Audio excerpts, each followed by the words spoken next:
Oh, India's been very successful in space the last 20 years, very well respected around the world. The Mars orbital mission to circle Mars, first time a country's ever done that. They're on their first opportunity, made famous in the movie Mission Mangal. And so no one's ever done that before. So that is major respect. Then most recently, of course, we had several astronauts of Indian descent fly in space.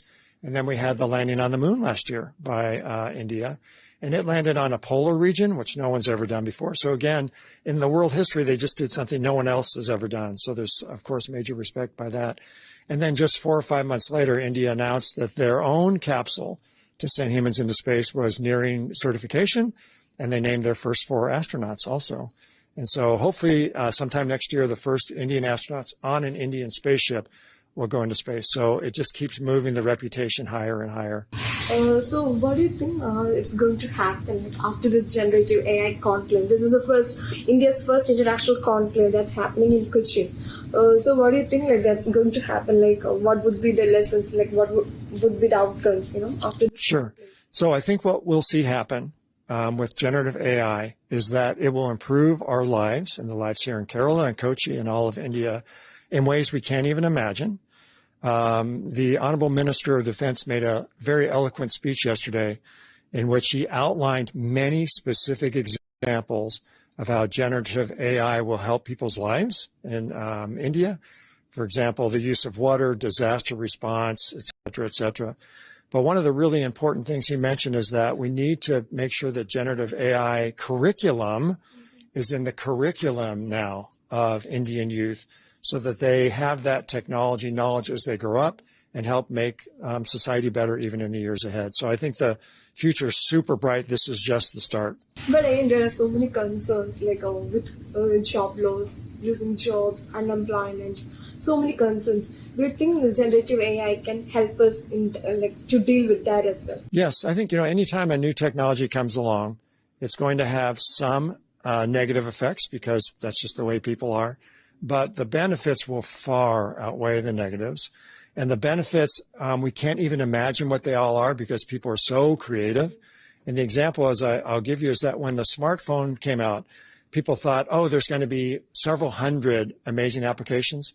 Well, there's so many smart people in the world that there's thousands of applications. No one could have ever imagined that the smartphones would be used. The same will happen with generative AI. And how has your life changed after the NASA expeditions? What made you, this? Sure. Yeah, no, flying in space really changes your perspective on a couple of things. One is when you see the Earth from space, it has this effect called the overview effect. It's 2 different words, overview and effect. But in any case, it makes you respect the Earth more because it's so beautiful. You can see its atmosphere is very thin, and you realize it's an island. So when you live on an island in a vast ocean, you need to take care of it. So I am much more respectful of the Earth. And the second is you don't see any borders from space, so you realize we really are one global community. And it's almost difficult to comprehend why there are conflicts and wars. And so astronauts, when they come back from space, are more tolerant and more interested in promoting peace. And I wish we could fly all of the leaders of the world in space, because when they would see that, they would come back and it would be a different world. And any truth to all these myths, all the conspiracy theories about UFOs and, other stuff?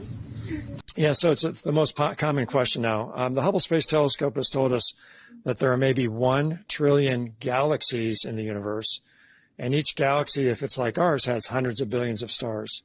So if you have 1 trillion galaxies and hundreds of billions of stars, the likelihood of there being some form of life, not unidentified flying object, but just some form of life, maybe it's just a microbe, maybe it's something bigger. I think there has to be. There has to be. And if you were to ask any other astronaut, they'd say the same thing. And when I ask the public these days to tell me by raising their hands if they think there's something out there, they always all raise their hands because mathematically there just seems there has to be. Okay, so about generative AI, influencing India or even United States in the upcoming space programs or space missions. Yes, so I think generative AI is going to have applications across our society, as the Honorable Chief Minister said yesterday.